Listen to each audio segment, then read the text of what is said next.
this bombshell of a show that they're in for. They're not prepared. They're not prepared for what's coming. I term you the Galactic Federation of Light Special Operations Astral Command soldier. That's how I describe you. Pretty good, right? Yeah. I'll take that. Yeah, that gives me a warm, fuzzy feeling. Yeah. It's a pretty good title. Astral Command. So I look at you guys as the future of special operations. I look at you guys as like the SEAL team of the astral plane. Talents that it takes to do this. So there's just not that many people out there that can be just plucked out and thrown into the mix. I'm kind of gushing a little bit at the moment, like you're laying so many compliments on me. How are you not so famous? Like, how is this not completely on like every radar right now? This is so mind blowing. But we only just started releasing this stuff about a month ago. We've been working for years, and I know that a lot of people have been doing this for a very long time. But nobody seems, but I think I'm just the first one to stick my head above the parapet, so to speak. So you've been doing this for years, under the radar, covertly, not even telling anybody, getting stuff done. I joked about it, I did an interview 10 years ago about the first reptilian I ever met operating in Melbourne, and we would do these, I would do them solo at that point, where we did these amazing things where we changed the course of human history for the better, and then we'd finish up the astral travel and I go, must be time for a cup of cocoa and go to bed, And that was, because there's no one you can tell this stuff to. Nobody understands it. No support. There's nothing. Honestly, even today, it's so many people are going to have a hard time grasping this, but yet I can see 10 years ago, who are you going to talk about this to? You've been doing this for years solo. Okay, so then if you wanted to start there, or how did the team come together? Whichever one you want to go with, or mix them both. Oh, look, I love doing what I'm doing, and I basically just recruited my mates, all the people I meet, a few of my students who've, I train people to a very, very high level of healing. Most of them are medical intuitives and mental health intuitives. They're awesome. They're awesome people. Just go, look, I'm doing this. Why don't you come along and see if you see something new, And, and there's other groups around where I am who are really disconcerted with what's going on globally, politically. And I said, this is what I'm doing. Who would like to come join me? And and it's happening. So you formed the team. You created the team. Yeah, it was my big idea. Yeah. Okay. So now what do you guys do? Tell me what you do. All right. Okay. Now, to describe it in the most simple terms, right? If you want to run a planet, then you need a technological edge over the locals. Now, for better or worse, they've decided that black magic is the way they're going to go for planet Earth. And they've been doing it since Sumerian times as far as my research goes. If not earlier than that, but that's far enough for me. Mm-hmm. That's how the whole satanic thing came about? Oh, look, child sacrifice. Look, there is a form of magic where when you kill something, then there's an amount of fuel is released. And so you hear, it's even in the Bible, they kill the fatted calf, or they bless the marriage or the harvest or the new home or the business or whatever it is. They're still doing that this day and to this day, and it works. However, Aleister Crowley thinks that if you kill children of a certain age, of a certain personality disposition, you get the maximum amount of fuel. And he pioneered that. I don't know. I don't think it started with Aleister Crowley. I think it was way before Aleister Crowley. Totally, but he was the global high priest for them for the longest time. And now we have Marina Abramovich doing it. Do you think that the reptilians are the ones that actually created the whole satanic movement? Or is that just an Earth thing? Well, I'll go back a step. I think Satan created the satanic movement. However, the reptilians, their modus operandi, their people eat the same food, their machinery runs on the same juice, everything works the same. They are not the demonic faction, they just function identically with them.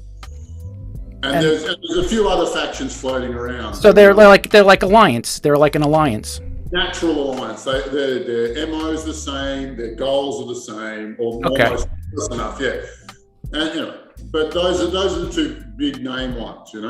When black magic comes into contact with white magic, it always loses. White magic, well applied, properly adjudicated and administered well, mops the floor with black magic. It's got nothing left. I love hearing that. Yeah, totally. It's just plain inferior in 101 ways, right? So yes. it just makes it easy for us to walk into one of their dimensions or one of their non-physical bases, outposts, homes, whatever we can bloody well find, really, and smash it. Wow. Kill 80% of the staff and capture the rest, and do what we can do whatever we want with them. You have no fear, zero fear, because you know that you win every time. Yeah, so far. And so so far. So, and they know that this exists too, as far as light defeating dark, and this is probably why they're constantly trying to keep us in fear, because the fear is the only power that they hold. It's the only thing that makes them effective. Well, fear is I was talking earlier about the food that they eat and the thing that fuels their machinery and their whole, what's the word I'm looking for? Their whole culture. It's fear. Fear is a fuel. Fear is a substance. Fear is an energy. And these guys feed off it. Now, they are fundamentally parasitic. I mean, they know that their culture is totally bunk already. Like that, if left to their own devices, they would eat each other until there was a total collapse. Wow. Because they cannot generate their own food. They cannot fuel themselves. They need a host to parasite from. Really? And humanity is that host culture. Wow. So we are the farm. We're the farm. You got it, brother. You got it. Wow. And so, and this is why, from the witch hunts on down, they've been clashing with white magic forever. The thing is, they've been winning. They've been winning all this time. Even though light defeats dark, they've been winning. So, they're losing now, but for thousands, hundreds of thousands of years, they've been winning. What is it? Well, there's a magical factor involved. Okay. Oh, sorry. So celestially, right? The 2012. You heard about 2012. I actually went to Mexico and got in the ceremony with the Pope of the Mayan calendar group. And there's also another one. There's also another. It wasn't the end of the world. 11 of the 17 calendars that they count clocked midnight on that day. So, it's not so it's a bit of a misnomer that it's the end of the world. However, it is a really big deal when 11 of your clocks strike midnight. One of them is 5,125 years long, which describes the same thing as the Hindu Yugas, who reckoned that last year was 2012, or the midnight of the, and I'm not fussy whose dates. Whose dates are perfect, right? Because calculating celestial mechanics, it's hard. Let's just say it's hard, okay? Yeah. It also suggests that they had outside help. What was this relating to? This as far as the clocks and the. Okay, so it's midnight, or midnight is clocking, right? And what's happening right now is that all evil works on contract. You don't make a deal with the devil; it's all contract. Or promises or commitments or anything like that. Now, planet Earth, the reptilians were invited here. Coercedly, yes. Well, look, there's 101 different stories. It's not the point that I want to make. However, their contract ends on December, on the solstice of December 2021. So it ended. Their contract is over. Wow. This is like the contract from the 1954 or from thousands of years? Thousands of years ago. Wow.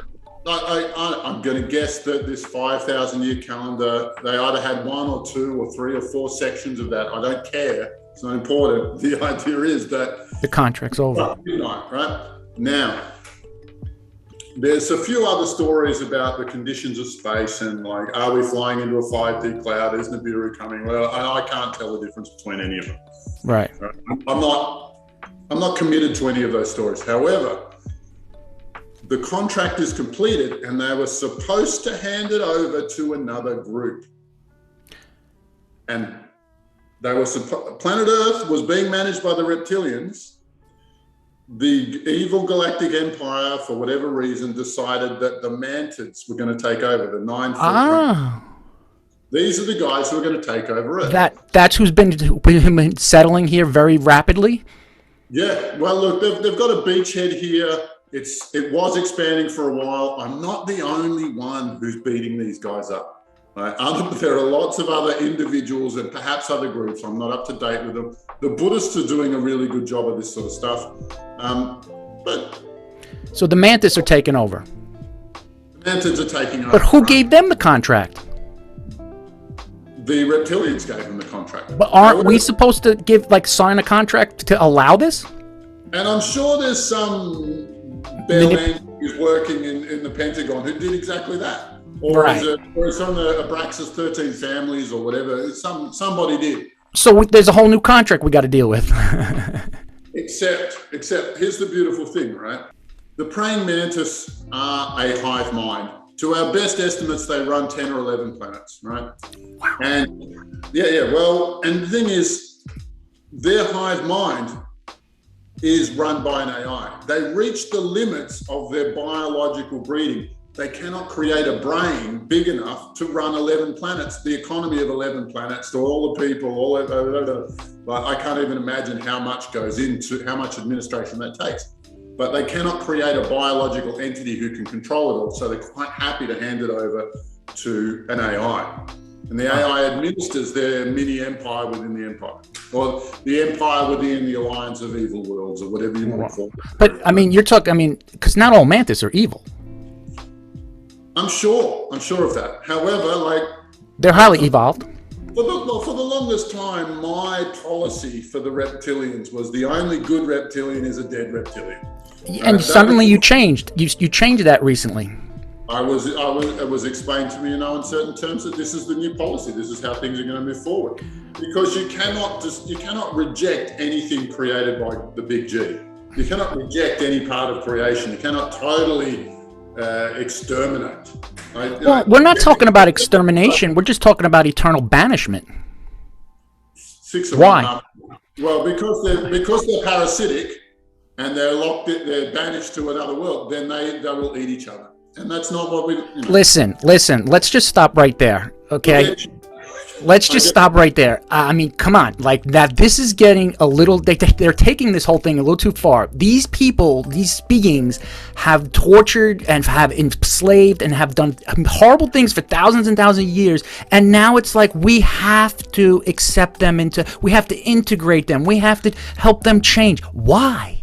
Eternal banishment. They've created their own sentence. You've probably heard this and you've probably said this to yourself a million times, but you're saying this is the policy. But it's like, what do you want us to do? We didn't even get our freedom back yet. No, Tyler, well, look, I'll go through this story. But Sorry. Why I don't get, my personal taste is not to show mercy to these punks. Right? They've had 100 opportunities to change their ways. They've had all opportunity to learn that the good side is superior, and they just don't get it. Right, is a snake going to change? No, a snake is a snake. I respect the snake. It's a cold-blooded reptile animal, and that's how it's built.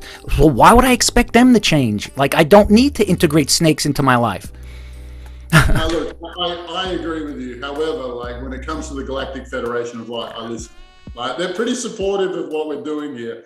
And this is their apology chat. Well, you may have saw that YouTube I did where our team captured 650. Yeah, that was fantastic. Yeah. And you got in trouble for that. You got in trouble. Well, kinda. See, that's what annoys me. Are you still in trouble with that? No.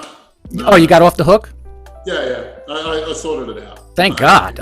Jesus, they're going to arrest you? Silly stuff. Yeah, it's silly stuff, Good. But the Galactic Federation of Light doesn't speak with one mind. There are different factions and different ideologies in there too. So let the complexity be what it is. If there's a policy change, I'm just the ground crew. I can't direct it. I'm not directing. Is anybody putting in the suggestion box the policy of yes, free will is great, but we shouldn't acknowledge free will when someone has been hijacked, their minds have been hijacked without their consent and their knowledge. We can't call that free will, even though they've been programmed to accept this as an amazing thing. That's not playing right. So they got to change their policy. Well, look, the Abraxas group, the 13 families, you know the names, the Rothschilds, the Rockefellers. The Luciferians. All of those guys, right? Now, they breed with each other because they're trying to protect a little section of DNA, all right? And that DNA is what allows the reptilians a back door into the human system, allows them to be possessed, right? And so they're connected to the reptilians. They're breeding with each other specifically, so everybody is pure. The pure blood. That's right. Now, let's imagine that you were born with the blood, right? Ugh. Did you consent to that? Like, where did you agree to do all that? Yeah, and look, different story. Not a simple issue to answer, because like the chances that you can be a good guy with that blood are not high. But look, I'm just saying it's an incredibly complex question. It's really not. It's very simple. It's so simple. Why are we complicating it? Well, look, I'm with you.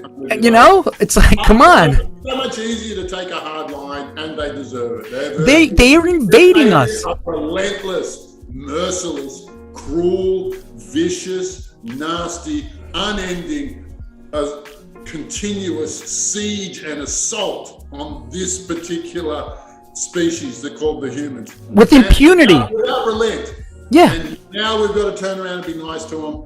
Right. A little bit of me is just not into it, right?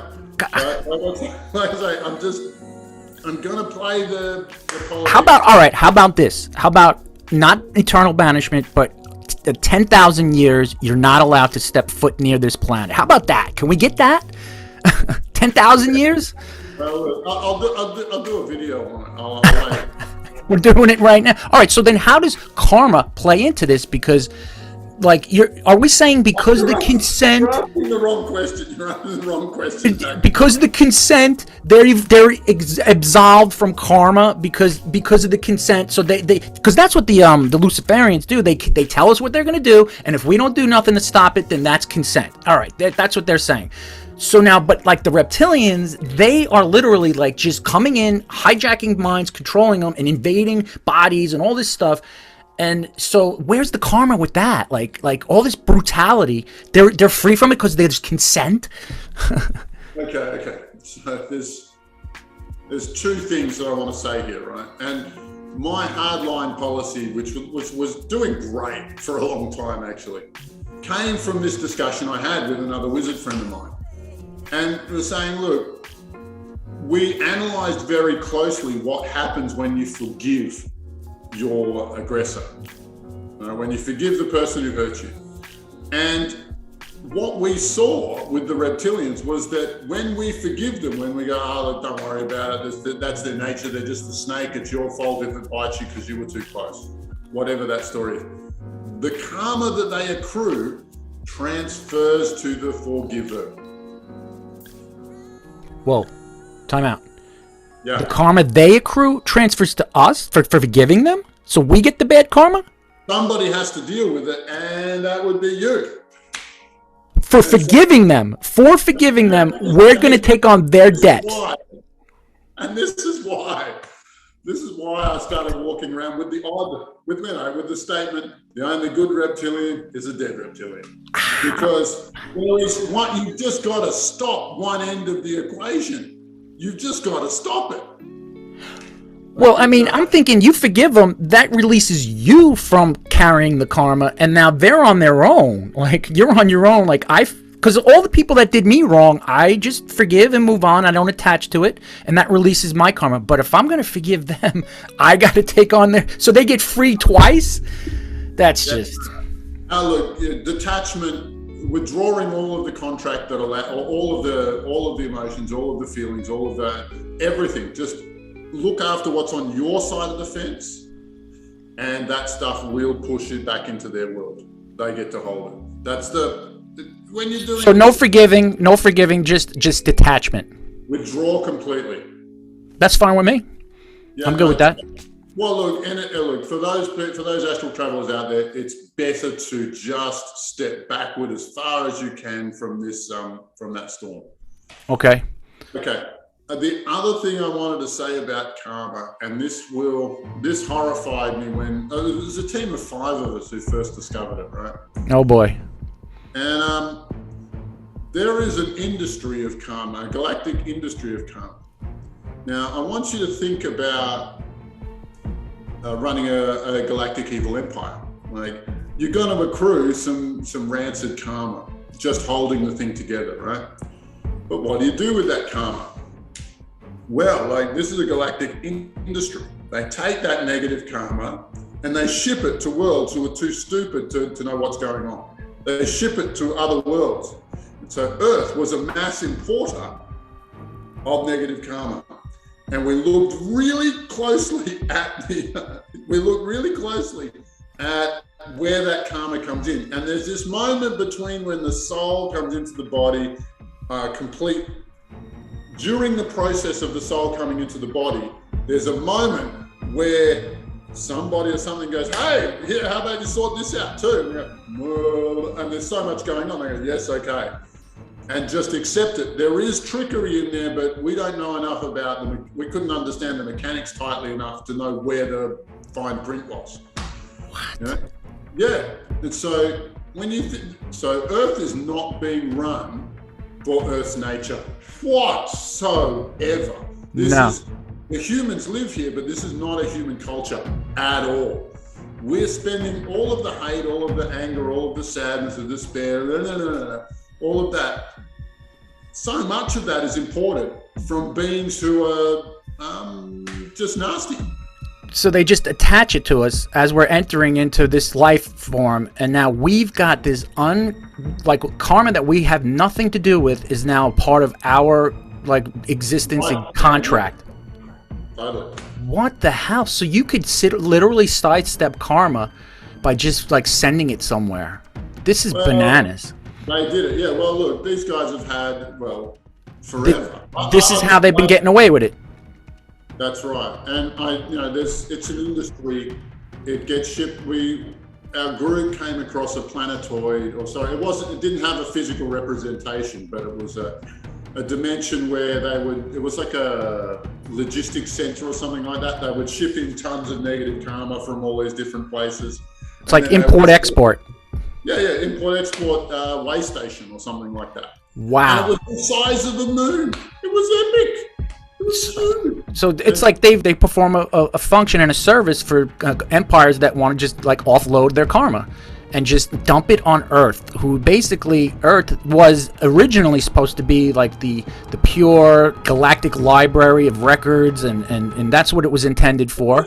To be a special place, Yeah, and so now we are just a dumping ground for karma and loosh.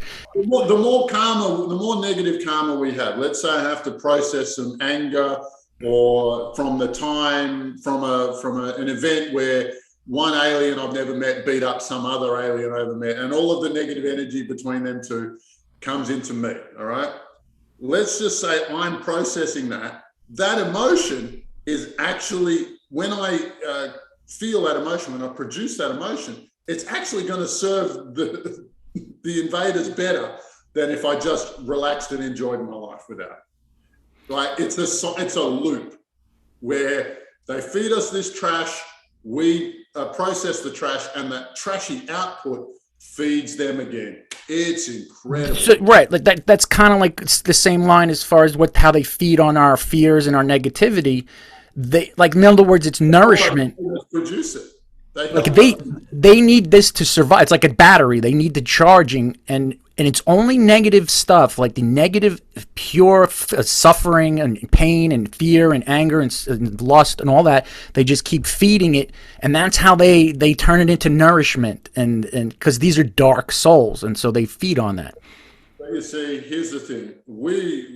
Our species still has direct contact with the big G, with Source. Or right. Word is. And because of that, we are still productive. Source, or the big G, is a perpetual motion machine, and it will keep producing and creating for the longest time. They can't do that. No. They can't produce. So they need to um, They need to take feed. They need to extract it. Yeah, extract's a good word. Extract the emotional product of the singularity and warp it a little bit so it suits them well, and bam. This is why the whole hybrid program exists, because they're trying to create a hybrid race so they can access our DNA, because originally we had the 12-strand DNA, which we're going to get back to one day, and they turned it into the 2-strand. But our potential is limitless, and once we actually access it, like, we will be like the most advanced species in the galaxy, and they know it. They just don't want us to know it. Totally, which is why they've been crushing white magic and ridiculing white magic in the New Age for the longest time. But I'll add something to that story, right? So Enki and then Leal and the Emerald Tablet, that story is the very, very first written anything that we have on the planet. It's the oldest written anything. And in it, the short version is that they want to mine gold, they don't have enough labor, but one of them says, if we tweaked those Neanderthals, then we can probably have a slave force. And they go, if we got to do it, then we got to do it. And the first one's called Adamu, read Adam. The second one, the female, didn't work out, read Lilith. And the third one was made from Adam's rib, was cloned from Adam's rib, and that's read Eve, right? Now, those guys, they tweaked with the Neanderthals and they created a new species. Now, Neanderthals were not soul-bearing at this point. Oh, really? Other alien groups came down here, and there's no one policing. There's no one to stop them. Go, let's go play with those guys. Let's go do this. Let's go do that. Right now, keep in mind that all of these different groups, they shared their A-grade genetics. But what happened was, as they each added little parts to the car, if they each gave their very, very best DNA, what happened is that it crossed some critical mass. And nobody's plan, and unbeknownst to anybody, then we became soul-bearing beings. And when because we had enough advanced genetics to connect directly to source, bam, we did it. And that's when a whole bunch of galactic laws fell into place. Laws or wars? LAW. Okay, yes. and wars. Star Trek, where you're not supposed to interfere with fledgling races, right? They're supposed to figure it out on their own and become their own individual. Right. So this is why, like, the Pleiadians, the Syrians, and the Arcturians are not openly broadcasting their message to citizens. Because they did with Atlantis, and they kind of screwed that up, and they were looked at as gods, and it kind of went backfired on them. I'm not going to throw my hat in the ring on that one. There are two things, like outside interference caused the crash. Those are the continuous themes. But we've been requesting interference. Like we are now requesting it. Like, there's enough people on this planet that are saying, help, we need assistance. And that's where the Earth Alliance came into play. And now the Earth Alliance is working with the Galactic Federation. So there is no longer interference. It's now a cohesive, like, alliance and partnership. And now the Earth Alliance had just recently joined the Galactic Federation under a probationary period. Correct? Are you aware of this? I'm sorry? Who joined the Galactic? The Galactic Federation with the Jupiter Accords in July of last year. They were asked to join the Galactic Federation under a probationary period. So is that something you're aware of? Well, look, I actually saw Dr. Michael Sala reporting on this, and I ran it by my guys up. I ran it by my guys and the Galactic Federation of Light delegation up there. And they okayed it. They said it was good. And one of the things they said was, like, they really want to crash the economy. But one of the key things during those discussions was, please don't crash the economy. It'll hurt too many people. That's what they're trying to prevent from happening. One of the things that I can tell you is that at the beginning of this clash, say for the last 2-3 years, you had the Luciferians, the Reptilians, the Chimera, and the Dead Greys. And the Greys? The Greys come under the Reptilian group, right? But the Chimera, when we were fighting them, they just would not say die. We shipped not our team. Some of them we did, but Lucifer is dead, and all of his team have left planet. His inner circle has left planet. Lucifer? Lucifer was killed in the fighting. get real. Were you there? No, but they tried to revive him 10 times. Like when I heard this story, I go, really? Really? And I searched the astral plane far and wide to find him, and I couldn't find him. And then when I started looking for his corpse, I found that. And there's all these black magicians sacrificing children trying to revive the guy. What? Hey, look, this is I say, like, we've been doing these missions for a long time, and we're doing a lot of cool stuff. However, I've only just started publishing this. There is tons of material that I can share with you. I can't wait to get into it. Yeah.